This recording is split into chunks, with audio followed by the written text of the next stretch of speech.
தொடர்ந்து பல பதிவுகள்ல சித்த மருத்துவத்துல சொல்லியிருக்கக்கூடிய மூலிகை மருந்துகள், சித்தர்கள் சொன்ன வாழ்வியல் முறைகள் எல்லாமே நம்ம பார்த்துட்டு வரோங்க. இந்த பதிவுல ஒரு முக்கியமான ஒரு மூலிகை. பெண்களுக்கு ரொம்ப பிடிச்ச ஒரு மூலிகை. ஜாயிண்ட் பெயின் நெறைய பேருக்கு சிவியரா இருக்கும். மூட்டு வலி. தாங்க முடியாத அளவுக்கு எனக்கு மூட்டு வலி இருக்குங்க அப்படின்னு நீங்க சொல்றீங்களா? அந்த மாதிரி வலிகளால வரக்கூடிய இன்ஃப்ளமேஷன், ரெட்னஸ் இன்னும் நெறைய பேருக்கு நீ ஜாயிண்ட்ல பார்த்தீங்கன்னா, ஒரு இன்ஃப்ளமேஷனோட சேர்த்து இந்த லிகமெண்ட்ல ப்ராப்ளம் இருக்கும். ஸோ லிகமெண்ட் நார்மலா போயிட்டு இருந்தங்க, கீழ விழுந்தங்க, லிகமெண்ட் டேர் ஆயிடுச்சு. அதில இன்ஃப்ளமேஷன் இருக்கு. மைன்யூட்டா ஒரு சர்ஜரிலாம் பண்ண சொல்றாங்க. அந்த மாதிரி பண்ணதுக்கு பிறகும் வலி இருந்துகிட்டே இருக்கு. ஆங்கிள் ஜாயிண்ட்ல நெறைய பேருக்கு பெயின் இருக்கும். மூட்டு வலி. ஸோ மூட்டு வலியோட சேர்த்து நமக்கு அந்த கால்ல கீழ இருக்கக்கூடிய மூட்டுக்கள்லயும் வலி ஏற்படுறது. லைட்டா இது என்னன்னா, ஐயோ! கலர் கலரா ஆயிடுமா? கால்ல நல்லா ரெட் கலர்ல பிடிச்சுக்குமா? அப்படின்னு கேட்டீங்கன்னா, அந்த அளவுக்கு இருக்காதுங்க. ஆனா லைட்டா தான் இருக்கும். அதுவும் நல்லது தானே! சரும நோய்களை தீர்க்கும். உடல்ல இருக்கக்கூடிய அதிகமான உஷ்ணத்த வெளியேத்தும். இத நீங்க கண்டிப்பா ட்ரை பண்ணி பாருங்க.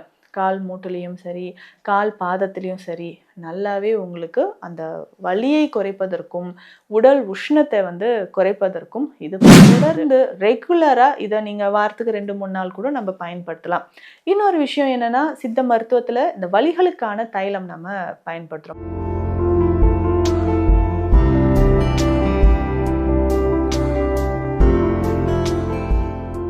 வணக்கம். நான் டாக்டர் நித்யா, சித்தா பிசிஷியன். தொடர்ந்து பல பதிவுகள்ல சித்த மருத்துவத்துல சொல்லியிருக்கக்கூடிய மூலிகை மருந்துகள், சித்தர்கள் சொன்ன வாழ்வியல் முறைகள் எல்லாமே நம்ம பார்த்துட்டு வரோங்க. இந்த பதிவுல ஒரு முக்கியமான ஒரு மூலிகை. பெண்களுக்கு ரொம்ப பிடிச்ச ஒரு மூலிகை அப்படின்னு சொல்லலாம். மருதாணி. இந்த மருதாணி அப்படின்னு சொல்ற இந்த மூலிகை நம்ம உடல்ல இருக்கக்கூடிய இன்ஃப்ளமேஷனை அது நல்லாவே குறைக்கக்கூடியதுங்க. பொதுவா இந்த இன்ஃப்ளமேஷன் அப்படின்னு சொல்றது நம்ம உடல்ல ஏதாவது ஒரு அடிபட்டு ஒரு காயம் ஏற்பட்டாலோ, இல்ல நம்ம உடல்ல திரும்ப திரும்ப இன்ஃப்ளமேஷன் ஏற்பட்டுட்டே இருக்கு. அதனாலேயும் உடல் சோர்வு ஏற்படுறது. ஜாயிண்ட் பெயின் நெறைய பேருக்கு சிவியரா இருக்கும். மூட்டு வலி. தாங்க முடியாத அளவுக்கு எனக்கு மூட்டு வலி இருக்குங்க அப்படின்னு நீங்க சொல்றீங்களா? அந்த மாதிரி வலிகளால வரக்கூடிய இன்ஃப்ளமேஷன், ரெட்னஸ் இன்னும் நெறைய பேருக்கு நீ ஜாயிண்ட்ல பார்த்தீங்கன்னா, ஒரு இன்ஃப்ளமேஷனோட சேர்த்து இந்த லிகமெண்ட்ல ப்ராப்ளம் இருக்கும். ஸோ லிகமெண்ட் நார்மலா போயிட்டு இருந்தங்க, கீழ விழுந்தங்க, லிகமெண்ட் டேர் ஆயிடுச்சு. அதில இன்ஃப்ளமேஷன் இருக்கு. மைன்யூட்டா ஒரு சர்ஜரிலாம் பண்ண சொல்றாங்க. அந்த மாதிரி பண்ணதுக்கு பிறகும் வலி இருந்துகிட்டே இருக்கு. ஆங்கிள் ஜாயிண்ட்ல நெறைய பேருக்கு பெயின் இருக்கும். மூட்டு வலி. ஸோ மூட்டு வலியோட சேர்த்து நமக்கு அந்த கால்ல கீழ இருக்கக்கூடிய மூட்டுக்கள்லயும் வலி ஏற்படுறத நம்ம பார்க்குறோம். இந்த வலிகளுக்கு எல்லாமே இந்த மருதாணியை நம்ம எப்படி பயன்படுத்தலாம்? நம்ம மருதாணியை பொறுத்தவரைக்கும் ஒரு குளிர்ச்சித்தன்மை இருக்கக்கூடிய ஒரு மூலிகை நமக்கு நல்லாவே தெரியும். ஆனா, இதுல ஆன்டி இன்ஃப்ளமேட்டரி ப்ராப்பர்ட்டியும் இருக்கு. வலிகளை குறைக்கக்கூடிய ஒரு பண்பும் மருதாணிக்கு நெறையவே இருக்குங்க. ஸோ அத நீங்க ஃபாலோ பண்ணும்போது நல்ல இம்ப்ரூவ்மெண்ட் கிடைக்க ஆரம்பிக்கும். ஸோ கால்கள்ல இருக்கக்கூடிய அந்த வலியை போக்குவதற்கு மருதாணியை என்ன பண்ணலாம்? எப்படி யூஸ் பண்ணலான்றத நான் சொல்றேன். ஸோ கொஞ்சமா மருதாணி இலைகள் ஒரு கைப்பிடி அளவு எடுத்துக்கோங்க. இத நல்லா அரைச்சுக்கணுங்க. மருதாணி எப்பவுமே நம்ம பேஸ்ட் மாரி அரைப்போம் இல்லைங்களா? அந்த மாதிரி அரைச்சு எடுத்துக்கோங்க. இதனோட கொஞ்சம் கற்றாழை ஜெல் ஆட் பண்ணிக்கோங்க. மஞ்சள் பொடியும் நம்ம ஆட் பண்ணிக்கணும். ஸோ நல்லா மிக்ஸ் பண்ணிட்டு, கால்கள்ல எங்கெல்லாம் வலி இருக்கோ, ஸோ இந்த கற்றாழை ஜெல் நம்ம ஆட் பண்ணும்போதும் சரி, அதில மஞ்சள் ஆட் பண்ணும்போதும் சரி, நம்ம உடல்ல இருக்கக்கூடிய அந்த இன்ஃப்ளமேஷனை குறைக்கக்கூடிய ஆற்றல் இதுக்கு இருக்கு. ஸோ அந்த கற்றாழையை நம்ம ஆட் பண்ணும்போது, அந்த பிளட் சர்க்குலேஷனை அது நல்லாவே இன்க்ரீஸ் பண்ண ஆரம்பிக்கும். பேசிக்காவே உடல் உஷ்ணத்தையும் இது குறைக்கக்கூடியது. அப்போ இந்த மருதாணியோடு கற்றாழையும் மஞ்சளும் கலந்து மூட்டு வலி, வீக்கம் இருக்கக்கூடிய இடத்துல, வெரிகோஸ் வெயின் இருக்கக்கூடிய இடத்துல, கால் பாதத்துல நெறைய பேருக்கு அந்த எரிச்சல் இருக்கும். சுகர்னால வந்திருக்கக்கூடிய எரிச்சல், கால் ஆணி இருக்கு. கால்ல சில இடங்கள்ல மட்டும், கால் பாதத்துல சில இடங்கள்ல மட்டும் ஒரு ஸ்கின் ரொம்ப ரஃப்பா இருக்கிற மாதிரி இருக்கும். ஸோ அந்த மாதிரி சின்ன சின்ன கொப்புளங்கள் கால்ல வருது.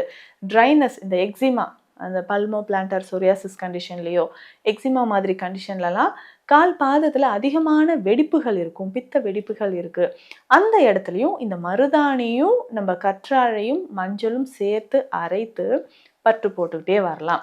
ஆனா லைட்டா இது என்னன்னா, ஐயோ!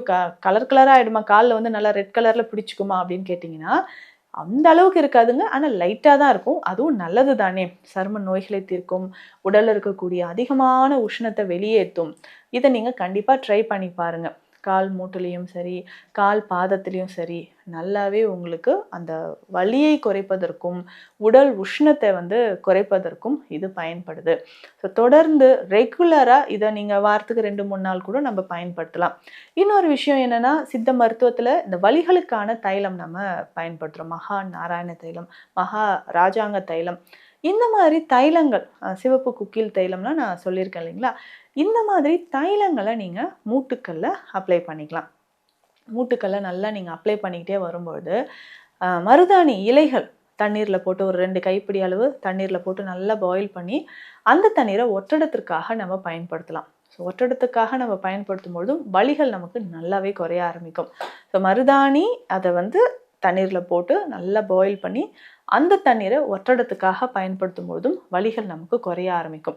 ஸோ இதில முக்கியமாக நம்ம உள்ளங்கையில மருதாணி வைக்கிறது பார்த்தீங்கன்னா, அந்த உஷ்ணம் நமக்கு குறைய ஆரம்பிக்கும். நல்லாவே உடல் உஷ்ணம் குறையறதுக்கு மருதாணிய அப்பப்போ பெண்கள் கைகள்ல வைக்கிறதும், ஒரு லக்ஷ்மி கடாட்சம் இருக்கணும் அப்படின்றதுக்காகவும் கைகள்ல வைக்கிறது தான்.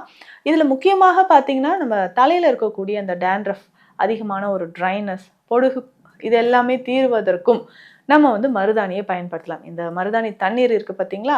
தண்ணீர்ல மருதாணியோடு நம்ம தலைக்கு பயன்படுத்துறோம் அப்படின்னா, மருதாணியோடு ஒரு 2 கைப்பிடி அளவு வேப்ப இலைகளும் அதில போட்டுக்கோங்க. அந்த தண்ணீரை நல்லா பாயில் பண்ணிட்டு, தலைக்கு நம்ம டாண்ட்ரஃப் இருக்கு அப்படின்னா, நம்ம ஹேர் வாஷ் பண்ணதுக்கப்புறம் இந்த தண்ணீரை வச்சு நம்ம வாஷ் பண்ணிடலாம். தலையை அலசலாம். ஸோ அந்த மாதிரி செய்யும்போதும் தலைக்கு நமக்கு டாண்ட்ரஃப்பும் குறைய ஆரம்பிக்கும். மருதாணியை பொறுத்த வரைக்கும் நிறைய மருத்துவ குணங்கள் இருக்குது. இன்னும் ஒரு சிலருக்கு பார்த்தீங்கன்னா, யூரினரி ட்ராக் இன்ஃபெக்ஷன்லாம் இருக்குது இல்லைங்களா? அதற்குமே இந்த தண்ணீரை நம்ம பயன்படுத்தலாம். ஸோ மருதாணி கொதிக்க வச்ச தண்ணீரில் அது கூட கொஞ்சமாக படிகார நீர் சேர்த்து அதை எக்ஸ்டர்னலாக வாஷ் பண்ணிட்டு வரலாம். ஸோ நம்ம ஜெனிட்டல் ஆர்கனில் எங்கெல்லாம் நமக்கு இன்ஃபெக்ஷன் இருக்குது, யூரினரி ட்ராக் இன்ஃபெக்ஷன் இருந்தாலும், ஃபங்கல் இன்ஃபெக்ஷன் இருந்தாலும் எக்ஸ்டர்னலாக இதை வாஷ் பண்ணிட்டு வரலாம். ஸோ இந்த மாதிரி வாஷ் பண்ணிக்கிட்டே வரும்போது அந்த தொற்று கிருமிகளும் நமக்கு வராமல் இருக்கும். ஸோ இந்த பதிவு பார்த்திங்கன்னா நிறைய பேருக்கு அந்த மூட்டு வலிக்கு மருதாணியை எப்படி பயன்படுத்துறது, நிறைய பேருக்கு இந்த டவுட் இருந்துக்கிட்டே இருக்கும். ஸோ மூட்டு வலி இருக்குன்னா மருதாணியும் பயன்படுத்தலாமா? தாராளமாக அந்த எக்ஸ்டர்னலாக 10 போடலாம். இன்னொரு முக்கியமான விஷயம் என்னென்னா, இந்த ஹைட்ரோசில் மாதிரியான அந்த விரை வீக்கம் ஆண்கள் நிறைய பேருக்கு இருக்கும். ஸோ இந்த விரை வீக்கத்திற்கான ஒரு எக்ஸ்டர்னலாக 10 போடுறதுக்கான ஒரு சிகிச்சைனாலும் இதை நம்ம யூஸ் பண்ணிக்கலாம்.